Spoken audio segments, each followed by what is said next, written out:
قد خلقنا الانسان فی کبد، ہم نے انسان کو مشقت میں رہتا ہوا پیدا کیا۔ انسان کی زندگی کا مقصد یہ نہیں ہے کہ وہ آسائشیں اور سہولتیں ہی تلاش کرتا رہے، کہ اس کے لیے زندگی میں کوئی کٹھن مرحلہ نہ ہو۔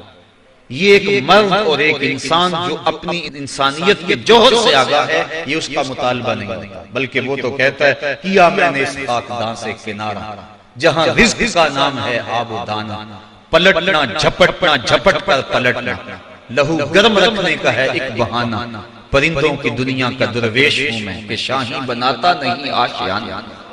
یعنی انسان مشقتوں میں رہتا ہوا پیدا کیا گیا، بالکل آسان زندگی، سہل زندگی، کوئی تکلیف نہ پہنچے، مخمل کے فرش پہ بھی چلے تو پاؤں میں موچ آ جائے، کیلا کھانے سے بھی جو ہے وہ دانت ہلتے چلے جائیں، یہ ایک مرد کی پہچان نہیں ہے۔ انسان کو اللہ نے مشقتوں اور دکھوں کے اندر رہتا ہوا پیدا کیا ہے تاکہ وہ حالات کا مقابلہ کرے۔ ہے شباب اپنے لہو کی آگ میں جلنے کا نام۔ اقبال نے کہا تھا کہ جوانی کیا ہے؟ کسی چوک اور موڑ پہ کھڑا ہونے کا نام جوانی ہے، اپنی خواہشات میں اسیر ہو جانے کا نام جوانی ہے، اپنے سفلی جذبات کی تسکین کی راہیں تلاش کرنے کا نام جوانی ہے۔ تو اقبال کہتا ہو بتاؤں جوانی کیا ہے؟ شباب اپنے لہو کی آگ میں جلنے کا نام۔ تو انسان مشکلوں کے پردے میں رہتا ہوا پیدا کیا گیا ہے، اس کو آسانیاں، اس کو راس نہیں آتی۔ یہ تو شاہین ہے اور پہاڑوں کی چٹانوں پہ اس کے بسیرے ہیں، لہٰذا یہ قسمیں فرما کر کہا۔ اور قسم مکے کی کیوں فرمائی؟ شہر محبوب کی قسم کیوں فرمائی؟ اس لیے کہ اس شہر میں حضور نے پتھر کھائے تھے، اس شہر کے اندر گڑے کھودے تھے، اس شہر کے اندر اجریاں ڈالی گئی تھی، اس شہر کے اندر حضور علیہ السلام کے اوپر کوڑے ڈالے گئے تھے۔ اس لیے کہا محبوب اس شہر کی قسم، جس شہر میں تم نے دکھ سہے، جس شہر کے اندر تم نے تکلیف سہی، کھدے ہوئے گڑے، بچھے ہوئے کانٹے، راستوں کی تکلیفیں تم نے سہی اور ہنس کے سہی، میرے نام پہ سہی۔ محبوب اس شہر کی قسم، ہم نے انسان کو آسائشوں میں رہتا ہوا نہیں بلکہ دکھوں کے ساتھ ٹکراتا ہوا پیدا کیا۔ وہ حالات کے جبر کا مقابلہ کرتا ہے، وہ کشمکش کے اندر کود جاتا ہے، وہ ہنگامہ خیر و شر کے اندر ایک موتی بن کے نکھرتا ہے۔ وہ آسان زندگی کا متلاشی نہیں ہے بلکہ محبوب تیرے شہر کی قسم، جس شہر میں تیرے بسیرے ہیں، جس شہر کے اندر محبوب تجھے کپڑے ڈال کے تاؤ دیے گئے، جس شہر کے اندر دکھ پہنچائے گئے، اس شہر کی قسم انسان کو مشقتوں میں اور تکلیفوں میں رہتا ہوا پیدا کیا گیا ہے۔ تمام عمر طوفان سے کھیلتے گزری، تمام عمر طوفان سے کھیلتے گزری، نیا کے ڈوبنے کا ڈر بھی رہا۔ یہ ہے زندگی ایک مومن کی۔ یہ نہیں ہے کہ وہ ہر وقت پھولوں کی سیج پہ لیٹا رہے۔ مجھے ایک واقعہ یاد آیا، تو ایک بادشاہ تھا نا، وہ پھولوں کی سیج پہ لیٹا کرتا تھا، لونڈی اس کے لیے روزانہ سیج بچھایا کرتی تھی، بوڑھی ہو گئی۔ ایک دن وہ سیج بچھا کر خیال آیا اس کے دل میں کہ بادشاہ روزانہ ان پھولوں پہ سوتا ہے، پتہ نہیں کیا لطف ہوگا ان پھولوں پہ سونے کا، میں بھی تو کمر سیدھی کر کے دیکھوں کیا لطف ہے ان پھولوں پہ سونے کا۔ ساری زندگی وہ بادشاہ کے لیے سیج سجاتی رہی، آج سیج تیار کر کے ایک لمحے کے لیے لیٹی، سارے دن کی تھکی ہوئی تھی، آنکھ لگ گئی۔ بادشاہ جب اپنے کمرے میں داخل ہوا، دیکھا کہ اس کی سیج پہ ایک لونڈی لیٹی ہوئی۔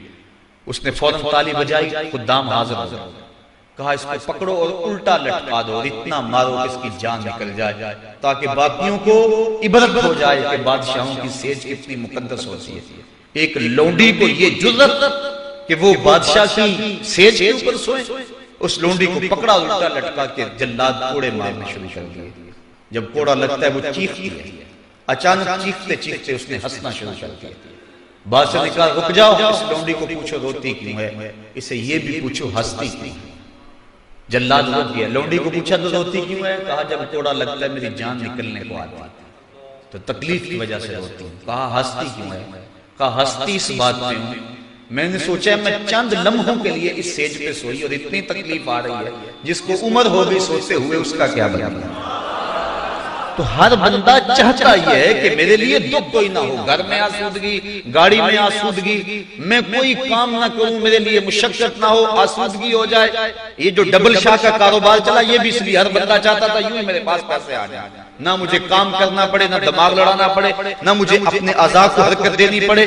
تو یہ انسان جو ہے وہ کیسی سوچ رکھتا ہے، جبکہ اللہ تعالیٰ نے قسمیں فرما کر کہا محبوب ہم نے انسان کو مشقتوں میں رہتا ہوا پیدا کیا ہے، دکھوں کے ساتھ نبھاؤ۔ اگر انسان قرآن کی اس فکر کو سمجھ لے تو بہت ساری تکلیفیں خود بخود ختم ہو جاتی ہیں۔ غربت، دکھ، بیماری، انسان لڑتا تو رہتا ہے لیکن شاکی رہتا ہے، یہ میرے لیے ہی ہے، یہ میرے لیے ہی ہے۔ اور اس لیے انسان ایک تو تکلیف آ گئی، دوسرا جو ہے اس کو ایک اذیت بن گئی کہ یہ میرے لیے کیوں ہے۔ تو اگر وہ قرآن کے اس مزاج کو سمجھے کہ یہ تو مرد کے ساتھ ہوتا رہے گا، یہ کشمکش تو اس کے ساتھ جاری رہے گی، حالات کا ٹکراؤ تو اس کے ساتھ رہے گا، اس کو تو ان دکھوں سے گزرنا ہوگا، اس بھٹی کے اندر اپنے آپ کو ڈالنا ہوگا، تو اس کو تکلیف آئے گی لیکن پریشانی اس کی وہ نہیں ہوگی۔ واصف علی واصف نے کہا تھا کہ اپنی مرضی اور اللہ کی مرضی میں فرق کا نام غم ہے۔ جب بندہ اپنی مرضی اور اللہ کی مرضی میں فرق کر دے تو اسے غم کہتے ہیں، اور جب بندہ کہتا ہے یہ سونا میرے دکھ میں چلا جا تے میں سکھ نو چلے ڈاواں، پھر وہ جلتی ہوئی چکھا کے اندر بھی مسکراتا ہوا چھلانگ لگا۔ جبریل پوچھتے بھی ہیں کہ اب تو کہہ لو نا کہ مجھے اس دکھ سے بچا لیا جائے، اللہ کا نام لیوا توحید کا پرستار دنیا پہ ایک ہی ہے اور وہ بھی آگ میں کود رہا ہے۔ تو جواباً خلیل علیہ السلام کہتے ہیں جبریل بتاؤ نا ان کافروں کے دل میں کس نے ڈالا کہ مجھے آگ میں جلایا جائے، اس کی مشیت کے بغیر ہو گیا یہ؟ کہا رب جلیل نے، کہا اگر جلیل کی یہ مرضی ہے تو پھر خلیل کی بھی یہ بھی ہے۔ تو پھر انسان کے لیے دکھ نہیں رہتا، بلکہ اس دکھ کے اندر سے بھی انسان لذت کشش کر لیتا ہے۔ تو کہا انسان کو ہم نے مشقتوں میں رہتا ہوا پیدا کیا ہے، دکھ اس کا گھیرا کریں گے، بیماری اس کا گھیراؤ کریں گی، غربت پسماندگی اس کو تکلیف دے گی، لیکن یہ حالات کا جبر کا مقابلہ کرتے ہوئے آگے بڑھتا چلا جائے۔ لیکن انسان کی ایک اور فطرت ایحسب ان لن یقدر علیہ احد، جب پھر اس کے پاس دولت آ جائے، اس کے پاس اقتدار آ جائے تو یہ کیا کہتا ہے؟ ایحسب، یہ گمان کرتا ہے ان لن یقدر علیہ احد، اس پر کسی کی طاقت نہیں۔ یہ تو اتنی دولت ہے، اتنا اس کے پاس سرمایہ ہے، گن مین اس کے پاس دائیں بائیں آگے پیچھے چوکس رہتے ہیں، اس کا کوئی کیا بگاڑ سکتا ہے؟ عدالتیں یہ خرید لے، کچہریاں یہ خرید لے، تھانے یہ خرید لے، کوئی اس کا بگاڑ سکتا ہے؟ اتنی کثرت، اتنی دولت، ہر شے دولت سے خریدی جا سکتی ہے، تو یہ گمان کر لیتا ہے اس پر کسی کی طاقت نہیں چلتی۔ یقولو، پھر ایک اور بات کہتا ہے اہلکت مالا لبدا، کہ میں نے دیکھو اتنا مال خرچ کر دیا، یعنی اپنے اس مال کی نمائش کرنے بیٹھ جاتا ہے، بہانے شادی کرے گا تو فضول خرچیوں پہ اتنے اڑا دے گا تاکہ لوگوں کو پتا چلے کہ حد ہوگی، سیٹھ صاحب نے کمال کر دیا۔ لوگوں کو بتاتا پھرتا ہے کہ میں تو جناب یہ جو کوٹھی کا گیٹ ہے نا یہی 5 لاکھ کا بنا ہے۔ وہ بہانے یقولو کہتا ہے اہلک، تو میں نے ہلاک کر دیا، اڑا دیا، مالا لبدا، ڈھیروں مال، میں تو مری سیر کرنے گیا تھا تو 5 لاکھ کا خرچہ آ گیا۔ وہ تو بیمار ہو جائے تو بعد میں لوگوں کو بتاتا پھرتا ہے کہ میں فلاں ہاسپٹل میں گیا تھا اور وہ بڑا مہنگا ہاسپٹل ہے، میں نے اتنے پیسے وہاں لگا دیے۔ یہ بہانے سے لوگوں کو اپنے مال کے مصرف بیان کرتا رہتا ہے۔ یقولو کہتا ہے اہلکت، میں نے ہلاک کر دیا، مالا لبدا، بہت سارا مال۔ ایحسب ان لم یرہ احد، کیا یہ گمان کرتا ہے کہ اس کو کسی نے دیکھا نہیں؟ جو یہ کر رہا ہے، جو دادے عیش دے رہا ہے، جس پہ مال اڑا رہا ہے، جہاں خرچ کر رہا ہے، جہاں فضول خرچے اللہ تللوں میں اڑا رہا ہے، کیا یہ سمجھتا ہے کوئی آنکھ اس کی نگرانی نہیں کر رہی، کوئی نہیں اسے دیکھ رہا؟ آگے فرمایا الم نجعل لہ عینین، اس کی اپنی آنکھیں نہیں تھی؟ کیا ہم نے اس کو 2 آنکھیں نہیں دی تھی؟ ولسانا وشفتین، ایک زبان اور 2 ہونٹ نہیں دیے تھے؟ وَهَدَيْنَاهُ النَّجْدَيْنِ، ہم نے خیر اور شر دونوں راہیں نہیں دکھا دی تھی اس کو۔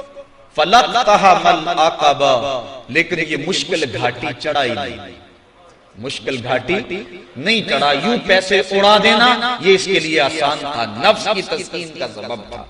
مری جا کے 5 لاکھ خرچ کرانا یہ تسکین کا سبب تھا اس کے لیے، اس کا نفس خوش ہوتا تھا۔ یہ فضول خرچیوں کے اندر اعلیٰ عہدیداروں کی دعوت کر کے اور ڈھینگے مارتا ہے کہ اتنے اتنے لوگوں سے میرے تعلق ہیں، اور لاکھوں روپے خرچ کر دیے دعوت میں، اس پر اس کے نفس کو تسکین ہوتی تھی۔ لیکن کہا جو مشکل گھاٹی ہے اس میں نفس کو تسکین نہیں، روح کے قرار کا سبب ہے، لیکن یہ اس گھاٹی پہ نہیں چڑھا۔